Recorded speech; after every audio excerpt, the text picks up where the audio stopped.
Good morning, everyone, and welcome to our session this morning. It's absolutely a pleasure to have you with us here at the Invest North Conference, and we've got some great panels that we're wanting to bring you this morning. So thank you so much for joining us.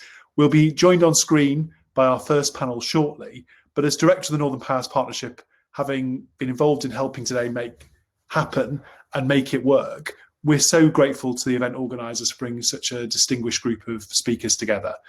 In our first panel, we'll be joined by Karen Smart, Managing Director at Manchester Airport. We'll also be joined by colleagues from AMP Capital and Barry White, the Chief Executive of Transport for the North.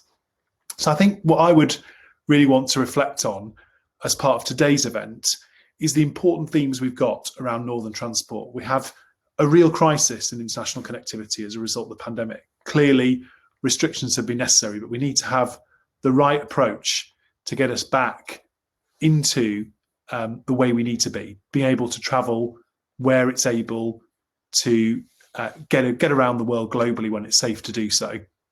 But we also have big decisions coming on the future of all of the travel we need around Northern Powerhouse Rail, around HS2. And that's why it is important that after the mayoral elections, we absolutely see a clear change in direction around clarity, because what we haven't got yet is enough clarity. We haven't got the plans, the phasing we need. And in our second panel this morning, we'll be joined by those, including Susan Hinchcliffe, who's the leader of Bradford, who some of you may have seen in the Northern Powerhouse Partnership booth back in the expo, and you can pop in later to hear her talk about the plans for a new Northern Powerhouse rail station in Bradford.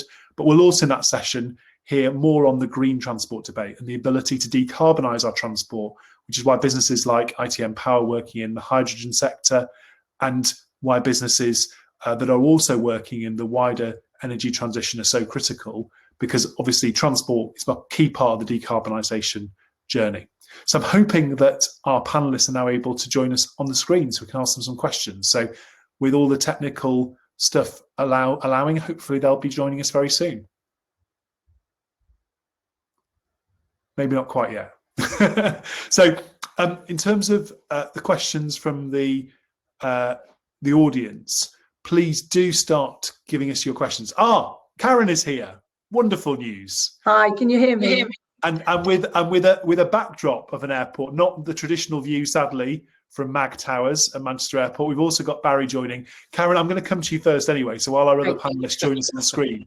Some people may have seen the letter that you and other airports wrote recently around the importance of clarity and around the reopening of international travel when it's safe to do so, but also making the case for the importance of long-term connectivity. Obviously, at Northern Powerhouse Partnership, we're long-term supporters of reviewing the role of air passenger duty, which doesn't do enough to incentivise people to make the sustainable choice and often fly from a local airport rather than driving down to Heathrow to do that. What would be your reflections on the role of international travel, in particular how we keep those hard-fought long-haul links and get them back to China, to India, those key markets for Northern Powerhouse exporters? Yeah, thank you, Henry, and good morning, everyone. I think first and foremost, that was the first time we've come together as a group of airports to really show that actually, as an industry, we're completely united in the importance really of the aviation industry to the economies that we serve in the local economy in the north in particular. So that letter went to the Prime Minister, and we very much are working together on this. I think a lot of people are aware that here in Manchester, we've invested almost £1 billion in a new terminal, really to give us the capacity to continue to grow because of the importance of the industry to the region. And when we made that investment, we've really taken that long-term view as you talk about. And the long-term view is common for all the major infrastructure investments. And whilst COVID has been a real serious challenge to us as an industry, the new terminal will increase the capacity and provide that opportunity for us to grow in the north and really serve the north as a whole. So at the moment, we're predicting that we'll return to the 2019 levels around 2024, 2025, but it will return. We're really confident of that, and we will continue to grow, and we're confident about doing that. Today, I've been doing a press announcement this morning with Aer Lingus, who've just announced Manchester as their first UK base of the transatlantic route. So that's really positive news, and they're going to start that in the summer, and it's great to have those new airlines coming in. But, you know, what's important for us is to ensure it does return and that the North's able to make use of the terminal. And really, the levelling up means that we've got to create this thriving, viable economy in the North. And to do that, we're going to need to attract the investment and increase the trade with the rest of the world. And we saw the huge benefits that came of that when we got the China routes in the last couple of years. So, you know, we're serving both the freight and the services market. And therefore, it really is no coincidence that as one of the world's largest economies, we also have the third largest aviation market in the world, and therefore the economic growth, the global trade, the aviation sector all go hand in hand. They reinforce each other, and it's so important now that as aviation we make a strong recovery, and we want government and the Global Travel Task Force really now to support that recovery and to give us a clear, unambiguous route out of this pandemic. Thanks so much, Karen. We'll come back when we've got some questions in the chat, but also I've got a load saved up, of course, which I'll indulgently ask if the time allows. Graeme, obviously Leeds Bradford and Newcastle are two of your assets. Obviously, AMP own a lot of other things in the north of England as well as just aviation assets. But reflecting on those assets, and in particular the investment plans you've got for Leeds Bradford that obviously have just been approved by Leeds City Council, what do you think the pathway needs to look like for recovery in aviation, and how does that link to the needs of the wider economy, in particular the business community, to be able to travel internationally, which I think is something that's been massively forgotten by the Prime Minister and others. And I think talking about return to holidays yesterday, I think was a bit tone deaf from my perspective, because actually I'm more worried about the impact on the business community of limiting the ability to travel internationally rather than just on whether people get a summer holiday. Maybe I'm being a bit too curmudgeonly, but I think that's my primary concern, and I'm sure that's the concern of many in the aviation sector as well, knowing the critical role that you play and others in terms of enabling the wider business of the world. Yeah, look, just to build on the point that Karen made, I think we're absolutely aligned on we need a degree of certainty as to what a pathway might look like. So I think the announcement in April from the GTT, the Global Travel Task Force, is going to be absolutely critical to us, because we need to try and plan for the rest of this year. I mean, critical to us, you know, operating at the peak during 2020 of about 25% of our 2019 levels, but we're down. Leeds Bradford, a good example, down at about 0.5% now of 2019. So we are in a critical position where we need to understand what that pathway will look like. So is it going to be a series of air corridors? Will we see this traffic light system that is being mooted? And I think we we need a degree of certainty, because at the moment, I think where your airports are in a very perilous position, where, you know, if we don't get a degree of certainty during 2020 and from 2020 into 2021, it is going to be incredibly difficult for us to recover. And look, we've kept our airports open so that we can support the pandemic, we can continue to support our communities. But we do need to have a level of reassurance from UK PLC that we are going to see an opening up. And I think both from a business travel and a leisure perspective, we're fairly agnostic. We want to see people travelling in a safe way.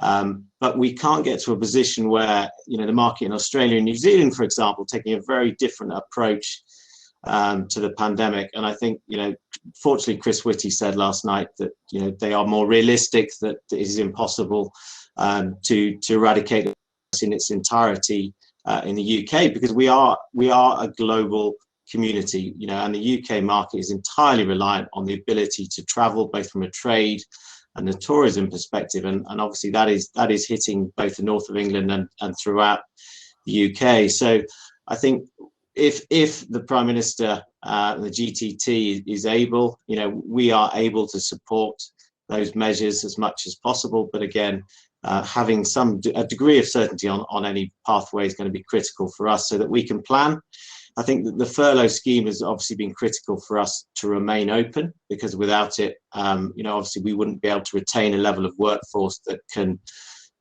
be retained to deliver whatever that pathway to recovery looks like. But I think if we can see a degree of flying later this summer, and obviously from our perspective, that is very positive.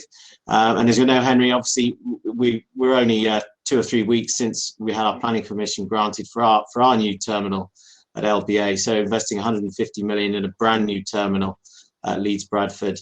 That's a critical part of the growth of the metropolitan area in the Leeds Bradford area. And we really do want to kick on and be confident that we've got the passengers to support that investment case in the future. Absolutely. And I mean, Barry, who was just talking before about the fact that you've got a month left with us at Transport for the North, and it's so nice to be with you again. Probably the last time we'll be sharing, if a virtual stage together after so many over the years. And we deliberately brought you together with some different voices today. Does that make sense? Rather than just to go straight into trains. But obviously surface access is key for international travel. And Northern Powerhouse Rail obviously includes Manchester Airport as one of its stations. The improvements to the rail network around Leeds will see a parkway station for Leeds Bradford Airport, a long-standing ambition at Newcastle for better heavy rail connectivity alongside their metro services. Clearly, roads also play a big part in service connectivity. In terms of the business case for the integrated rail plan, when it comes to getting people around the world, but also around the north, what are your reflections on what needs to happen next and what the key priorities have to be for North in terms of what's deliverable in those projects to get us to our long-term goals, but also deliver those incremental benefits, Barry, in terms of productivity along the way to enable people to commute, but also to travel more widely? Well, thank you, Henry, and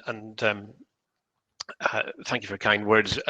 First of all, just in response to what our fellow panelists have said about the challenges and the airports face, I don't envy them their challenges. It is a difficult time. But nor do I envy the policy makers that have to decide that pathway, because there's a lot of difficult choices to be made. So I do hope there is a pathway that works in a way that creates that sort of environment where we can make the most of the vaccinations that we've had, but also allow that travel pattern to start. And I think you were being a bit curmudgeonly, Henry, at the start, actually, because I do think there's quite a symbiotic relationship between both passenger travel for leisure and passenger travel for business. And actually, I think there's quite an important relationship there. And actually, just for people's well-being as well. I think there's an element here of people, as families or as groups or individuals, really relishing their annual holiday as well. And I think that's something that I think is important to people. But the relationship between transport, and particularly rail and road transport, from my perspective, in the year ahead to how the economy recovers is absolutely key. And the year ahead for us is really about three things. It's about how public transport can support economic recovery. So our cities and towns, a bit like the airports, have had a real economic setback, a massive economic setback, right across the communities, rural as well. And how can public transport, by providing good, reliable services, help those, as well as business, recover in terms of business trips, but also cultural and leisure trips, people coming back into cities and towns at weekends, is going to be an important part of that economic recovery. On a narrower focus, we need to rebuild the finances of the railway industry, a bit like the air industry.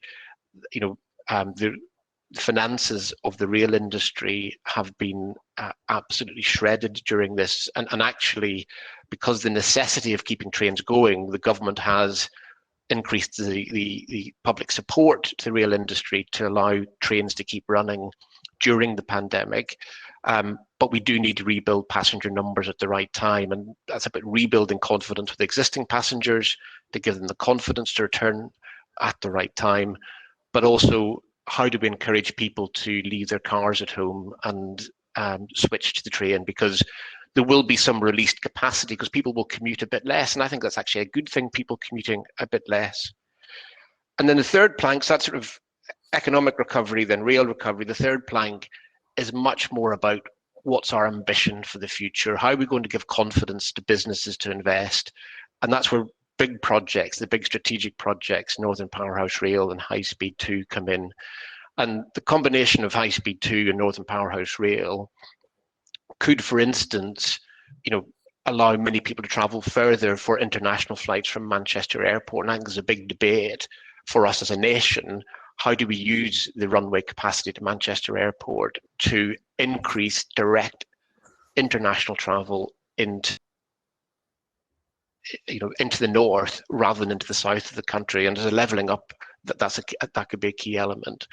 So, but also just to give investors confidence to invest in the north, knowing that Northern Powerhouse Rail is going to be built in full on a programme that's broadly set out. It will be phased, all projects are phased, but actually set out in a way that gives people the confidence. And just to give one example, what the big strategic choice in the integrated rail plan, the big choice is whether or not to build a new line between Leeds and Manchester via Bradford. Putting Bradford on the main line and that new line between Leeds and Manchester is the big strategic choice.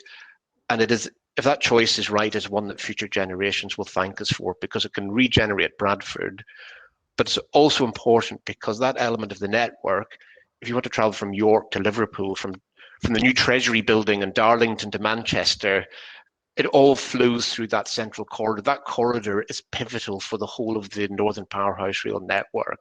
So getting that bit right will help the rest of the network flow. So, and I think on the back of that, not just in Bradford, but in Leeds and Manchester and beyond, the benefit of getting that right will flow right across the north. So these are the big things that I think will inspire private investors to locate businesses and invest in the north. Thanks, Barry. That's great to hear. And I was going to probably come back to Karen and in particular before we go into the next session, and just get you to reflect a bit on the importance of those long-term infrastructure plays. So clearly, Northern Powerhouse Rail HS2 due to arrive at Manchester Airport as part of the station there.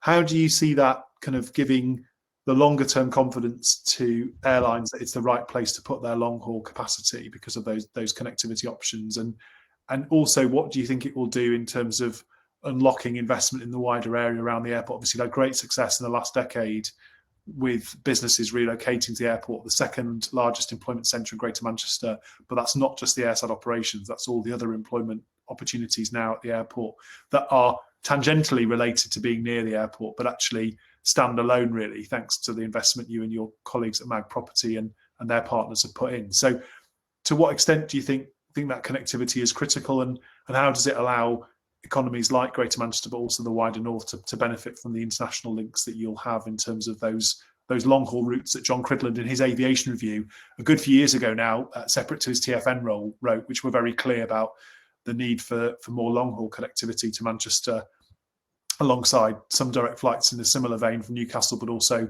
those wider links around the rest of the regional airport network. Yeah, I think I hear everything that's been said and I agree with it. I think you're right. The long haul routes are what's going to bring in the inward investment and the really prosperity for the north. I see it not just as the airport. We are a huge employer, not just in the vicinity. I see the activity we've got here really benefiting the north as a whole. And I don't disagree on the connectivity point, but Bradford to Blackpool, we need the services and we need to be able to connect from the airport to all those places and make sure that we've got that available. What I see, Barry talked about an integrated rail plan. I see it much broader than that. This has got to be about an integrated transport plan where the airport is absolutely the hub and connects through NPR, through HS2, and has that ability to really to demonstrate that you can fly into Manchester, you can, bring that inward investment, the inward tourism, that it's here in the north. You don't have to go through London and connect up. But the reality is you've got NPR, you've got HS2 that are actually serving the north. So it goes without saying it's vitally important. China, when we put on the China connectivity back in a couple of years ago now, 2016, I think it was, our export values from the airport grew to China. They grew 41% in 2 years. up to £1.2 billion. That's massive for all of the local economy. There was a 38% increase in Chinese tourists to the area, and I think we all know they're good spenders, and that means that it's doing the right thing for our businesses locally. So an airport and its local economy has a symbiotic relationship, whether it's Manchester, Leeds, Bradford, Newcastle, to support where Graeme's asset. But the reality of it is that we've got to make best use of that infrastructure. We cannot treat the airport as an island. We've got to make sure we're fully connected. I was going to say, Graeme, we've talked a little about air passenger duty, and obviously that's an issue that's currently live with government. In terms of the wider kind of financial picture, I suppose we talk a lot about rebalancing the economy. We've obviously got all these runways in the north of England that we massively underuse, and you're doing a much better job of exploiting with a good quality terminal what's going to be at Leeds Bradford. The growth that we've seen in Newcastle historically has clearly played a big part in the northeast economy, and I was there at the time when the Dubai flight with Emirates arrived. I was working and living in the city region in Newcastle when that happened, and it was a huge impact for the local economy when those links first started to come into the region.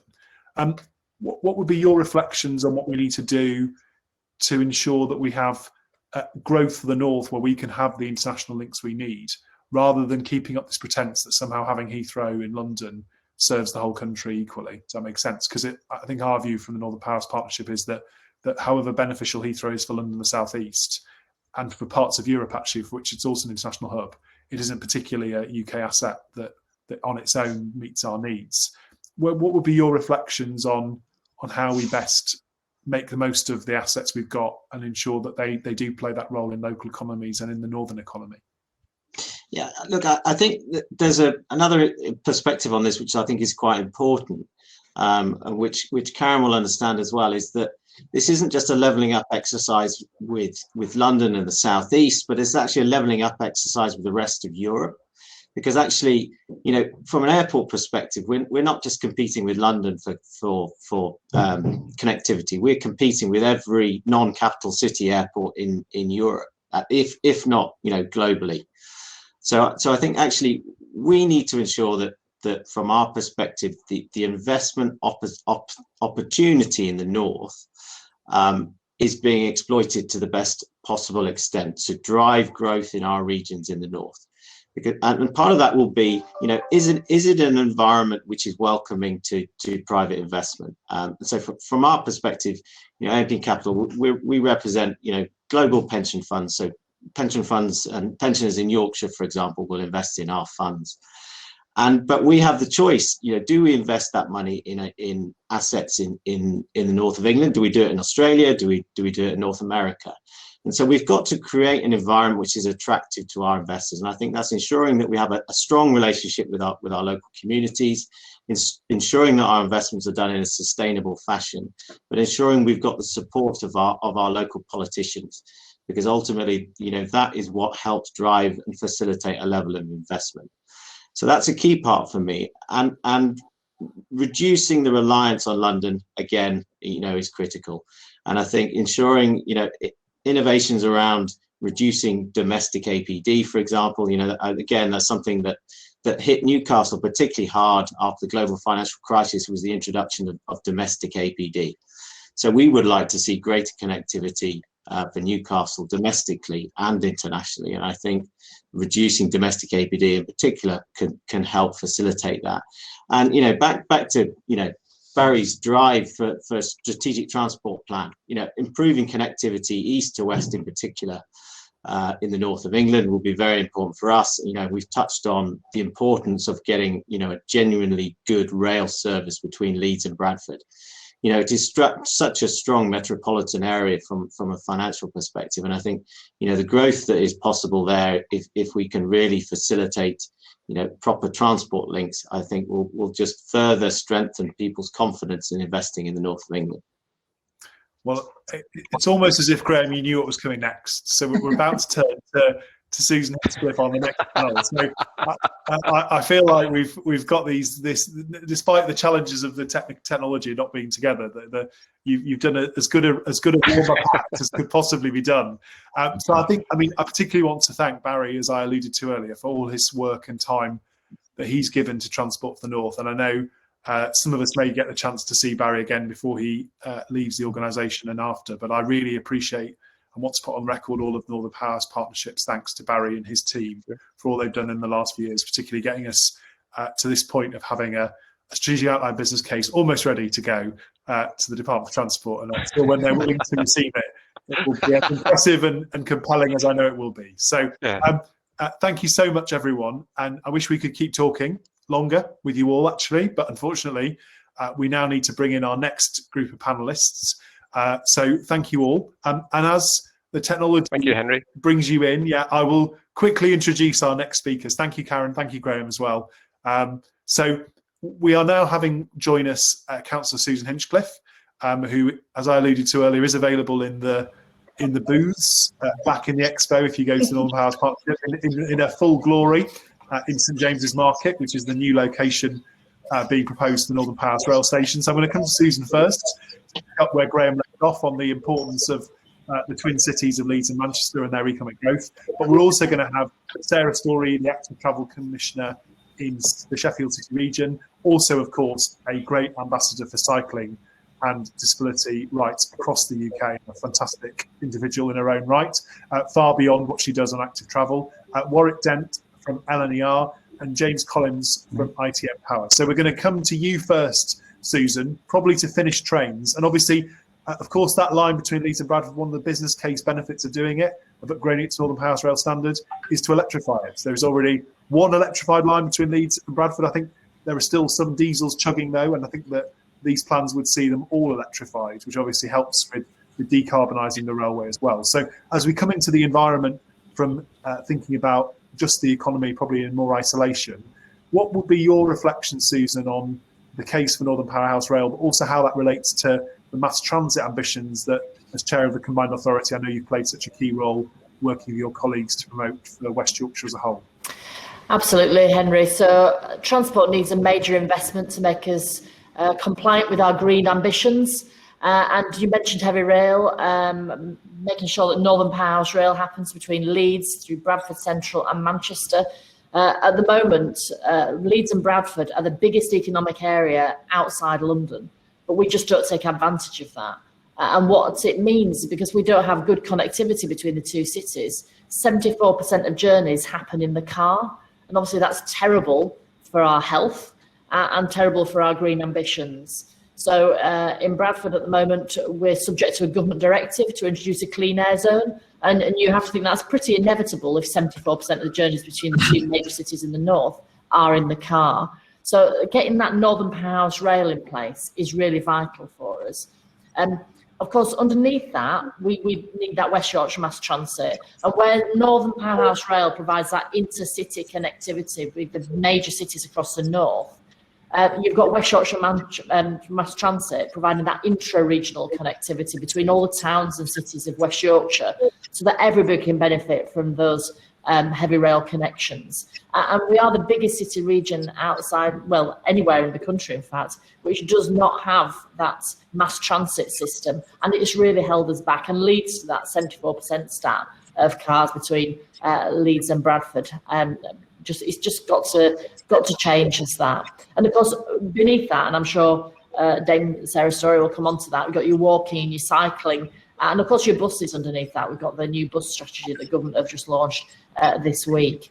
So I think the world has changed a lot actually over the last few years. I mean, obviously we say that a lot about the last year, but even before then, and if you look back to 2017 when West Yorkshire published its transport connectivity strategy, we had an ambition to reduce car usage by 3.5%. Now, every local authority in West Yorkshire has committed to climate emergency and to achieving net zero carbon by 2038. And we've also said that by 2030, we need to make significant progress. Now, if we're to achieve 2038 net zero, that means instead of 3.5% decrease in car usage, it needs to be 21% decrease in car usage. And walking and cycling, cycling, we have an ambition to increase that by 300%. If we're to achieve our net zero carbon ambitions, it needs to be 2,000% by 2030. That is the scale of the challenge we're demonstrating at the moment. And therefore, we need to go faster with the heavy rail investment, with mass transit investment, also walking and cycling routes. And that means that in a generational shift, and taking people with us as politicians is hard, actually, because we're all wedded to our cars.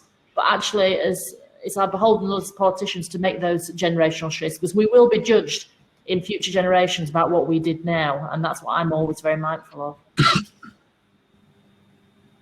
Well, I reflect on that, Susan, and I think in the chat we've had Carolyn Uphill mentioning Audley Park, which is one of the employment sites in the north, an innovation campus of such repute that is not great connected, if that makes sense, other than by car. Ironically, every time I've gone there, I've gone by bus and by train. But perhaps, Sarah, I should have cycled if I, like Jürgen Meyer, our vice chair, who is never without his Brompton bike. I've often been showed up by the fact that I'm less well prepared for northern travel when I get off the train, if that makes sense, when I arrive somewhere than others are.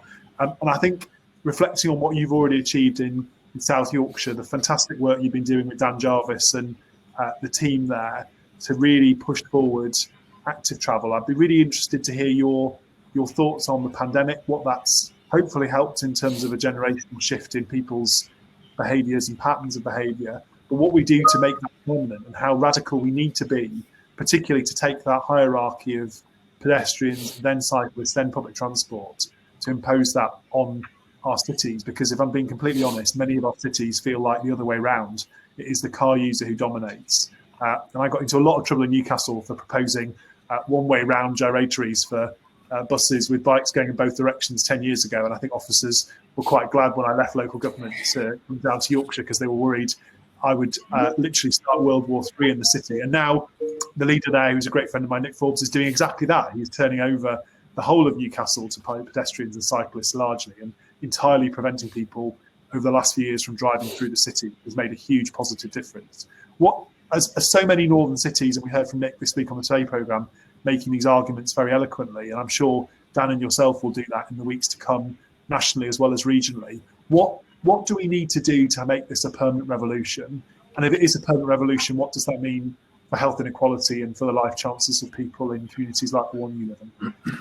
Well, thank you very much, Henry. And just reflecting on the Alderley Park comment, I actually ride past Alderley Park on a regular basis. It's one of my training loops, and it ought to be an easy place to get to by bike, because there is a station in Alderley Edge, and there is a bike path along the A34, and it ought to be a quiet route from Alderley Edge down to that Alderley Park. So it's something that Cheshire East need to bear in mind when they're looking at those connectivities for people who are working in these big places.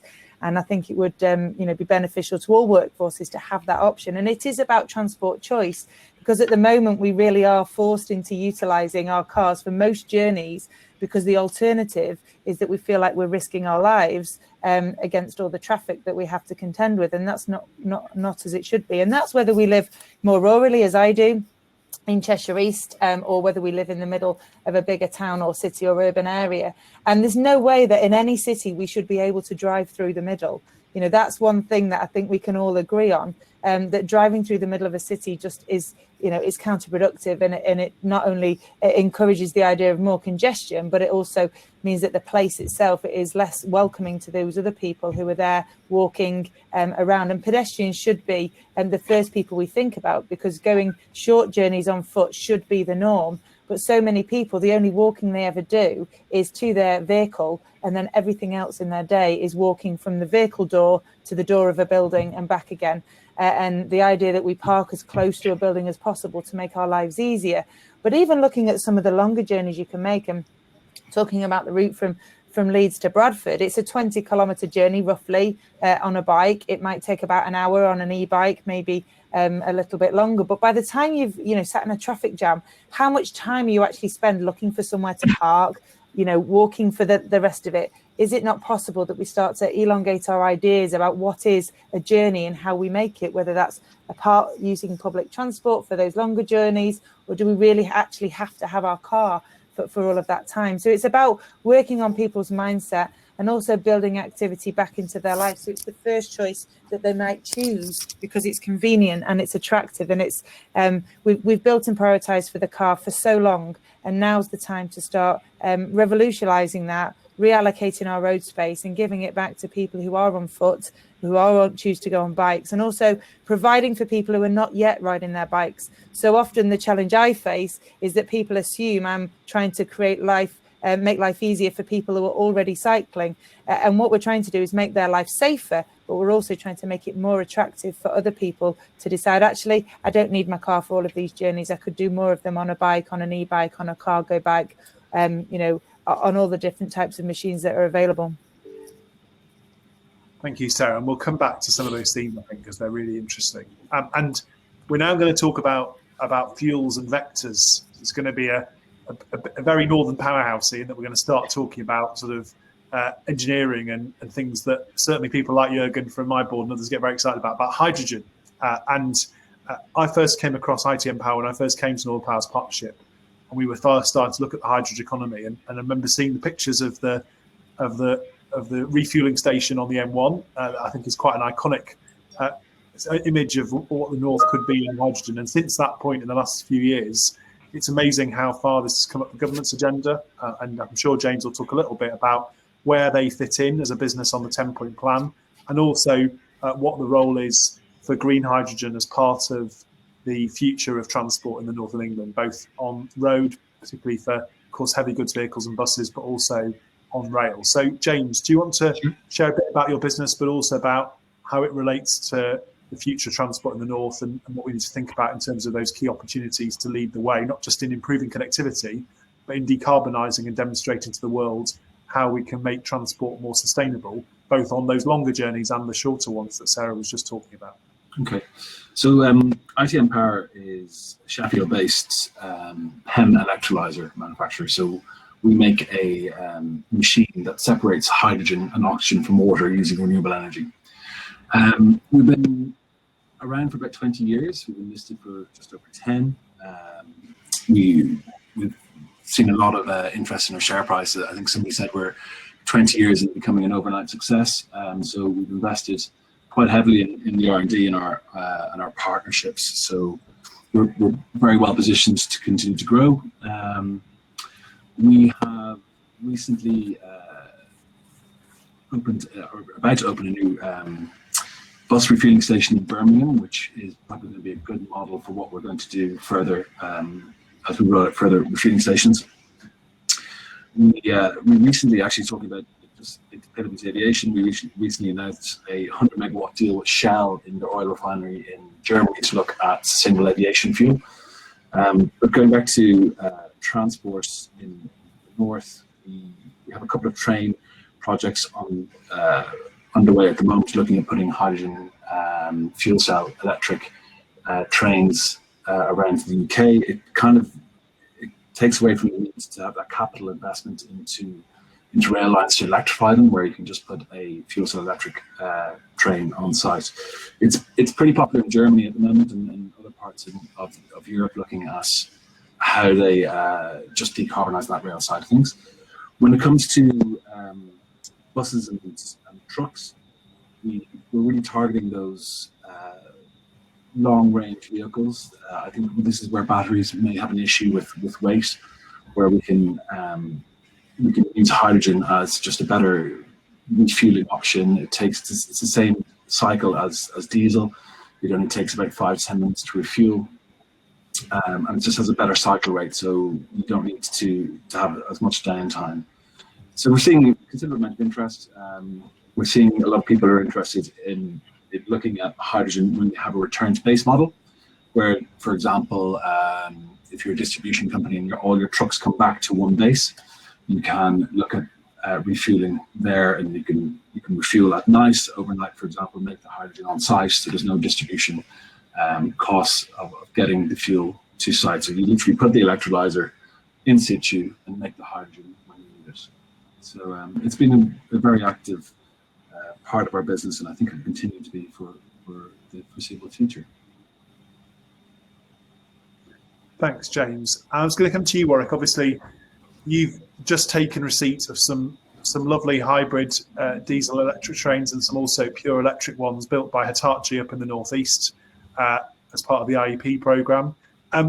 What would be your reflections on having, I suppose, been able to demonstrate as we entered lockdown and during the value of improved assets in terms of environmental sustainability. Clearly, these trains are a massive improvement, not just in comfort, but also in terms of sustainability compared to what they replace.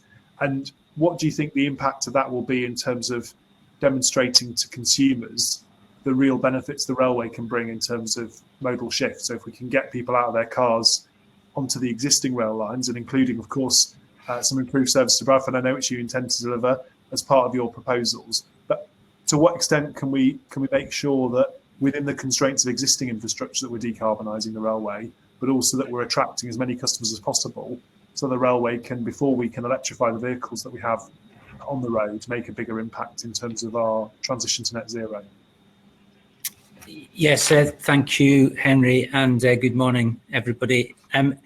Yeah, I mean, just as a quick explanation, our new bi-mode trains allow us to run electrically where electric power supply exists, and rather than what traditionally has been where diesel trains run under electric wires. So that's allowed us to reduce the amount of diesel we use by 9 million litres in the last year. So really cements our green credentials, which we're very proud of, and I'm sure everybody acknowledges that rail is the greenest and most sustainable way for people to travel at speed around the UK, and we really want to build on that, and certainly connecting with some of the points that Sarah made, particularly around active travel.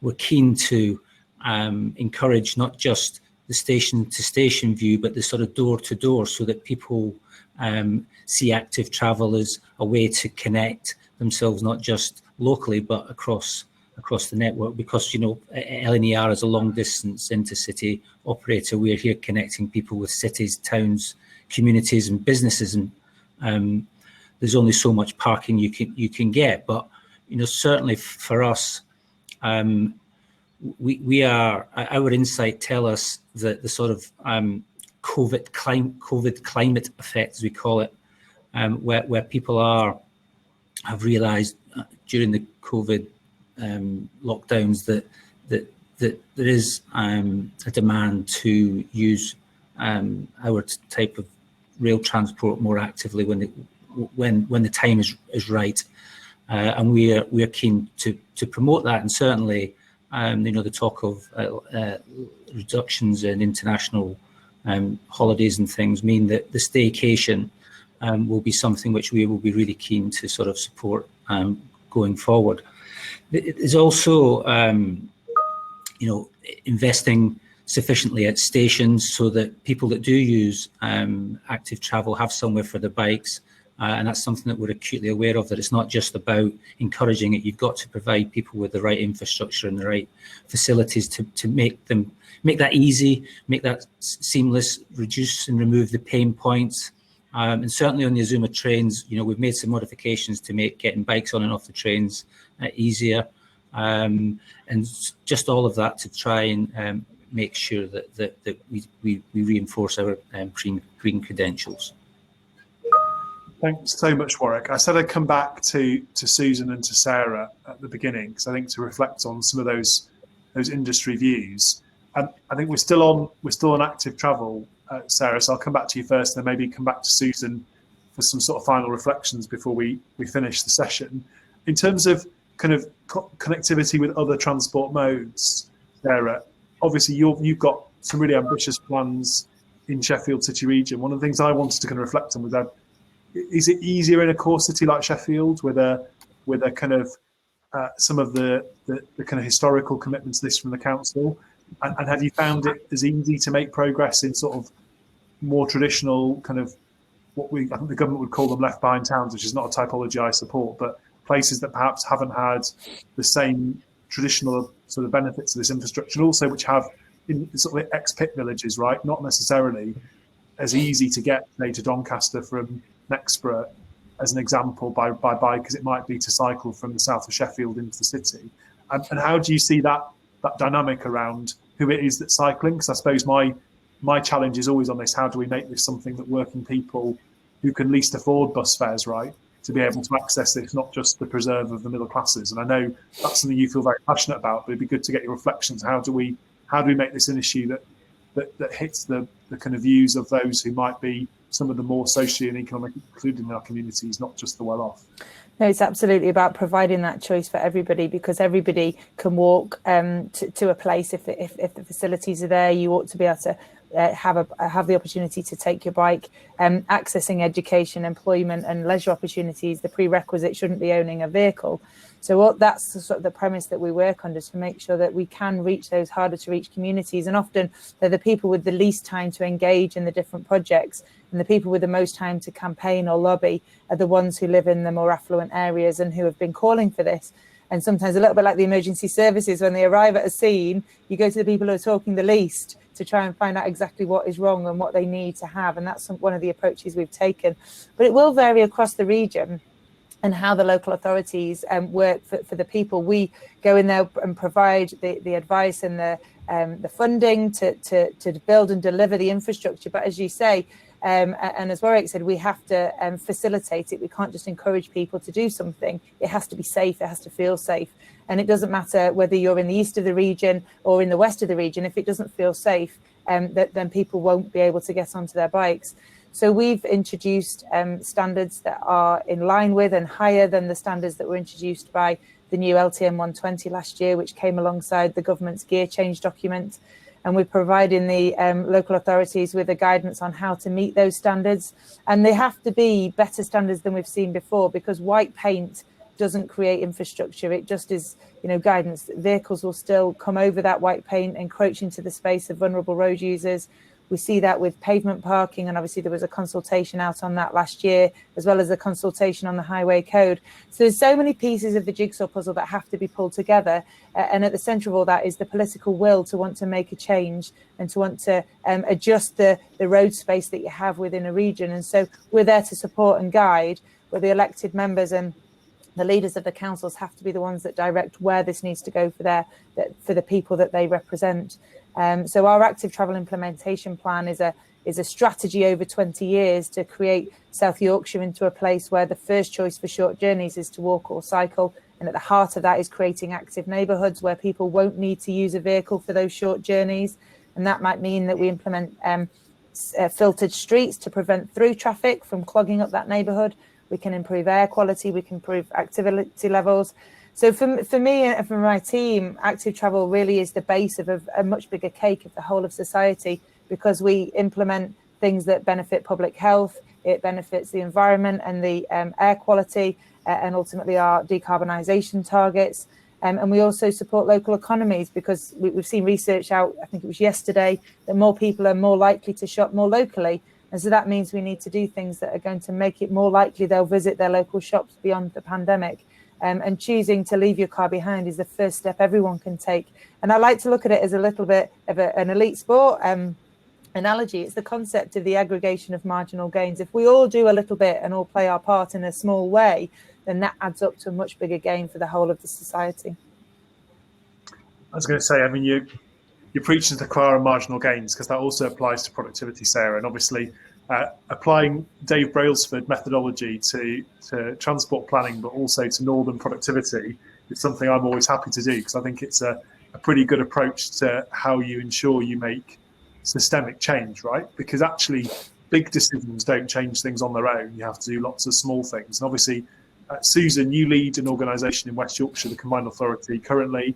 You'll play a huge role in it after the elections, as well as one of the team there as the leader of Bradford, obviously one of the most important cities in the region, and obviously played a huge role in getting the deal to happen in the first place.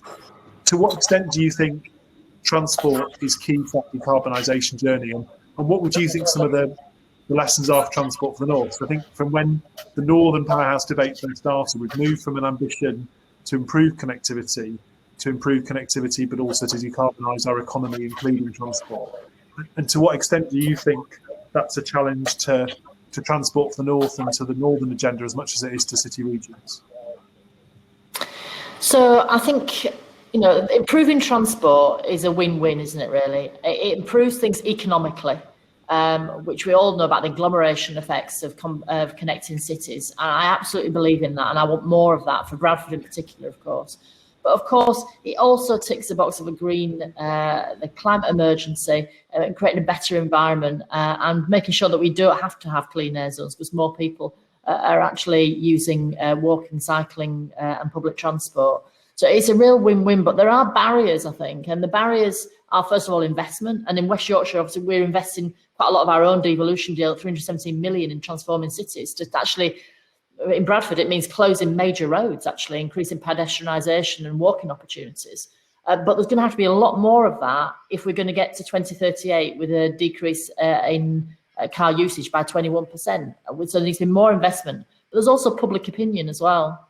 And I think we still need to work on some certain politicians to make sure they don't make the car hero still in the future. They need to realise there is a tipping point in history, and they're on the wrong side of it.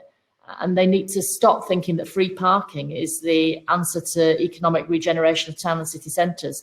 A, because it's not, and B, because it sends out the wrong signal about what the future green credentials we need to have in our city and town centres are. So I think all politicians across the north are going in this direction. Or if you speak to any leader across the north, carbon and green in our economy is one of their top priorities, if not the top priority. And therefore it is going to happen. But I think we've got a way to go to take people with us, and we need to still work on that, and actually having faith in putting the right infrastructure, the right cycling infrastructure in place, whilst we're still at a very low usage rate of cycling usage in the region. It takes some faith from politicians, but we also need to work on bringing the electorate with us, because, of course, they make the decisions about who's in power at the end of the day. So I think we're getting there. I think the investment's going in, but we need to keep going at it and at pace to reach that 2038 target that we've got in this region. So thank you so much, Susan, and everyone who's taken part in the session, to Sarah, who's been very active on the chat. And as someone who used to work in the disability sector earlier in my career, I can only endorse really strongly what Sarah is saying about the importance of it being up to disabled people to be able to choose what modes of travel they use as much as possible, and us enabling that. And I think that's certainly a really powerful, and certainly having worked in the visual impairment sector, Warrick, the changes you've made, I know the trains you've designed literally had disabled people thought in from the very beginning. And so the nature of our transport network is an enabler, not just for economic growth, but for individuals to be able to reach opportunities. And we can't forget that. And I know later on, James and Hydrogen have had a good airing, but Annette Bramley, I'll give a quick shout out, the director of the N8 University, so behind Net Zero North, which is a project which has some significant hydrogen R&D in it across the Northern Powerhouse, is chairing the session at 2:20. She's chairing that, but don't let her go away without telling you about Net Zero North, because it would be wrong to talk about hydrogen here in the north of England and not reference it. I'm trying not to overrun, because I have a reputation for perhaps not being the most timely at these sorts of jobs. So it falls to me to finish on time for probably the first time in my working life, but to particularly thank all of our panel and those who contributed in the chat for what they've contributed. I think the cycling discussion that Sarah's currently engaged in could carry on for a very long time, and we've had the perennial sharing space with road users and segregated space. And of course, the point is we need both. We need cyclists to be respected by road users, and we need segregated cycling. Certainly, I don't think my 6-year-old, having only learnt to ride a bike in the last couple of months, would be confident on a main road, and I don't think I and her should be prevented from cycling along significant parts of the roads where I live. And I think the same applies in every part of the north of England, that what's right for individuals won't necessarily be the same everywhere. So having supported Sarah's incredibly positive comments in the chat, I think she's answered every question in the many, many questions on cycling, in addition to her verbal contributions. But to everyone who's joined us today, what was undoubtedly probably one of the best sessions, I'm sure, because the panellists not from me at this event, I bid you farewell, and thanks so much for joining us this morning here at Invest North.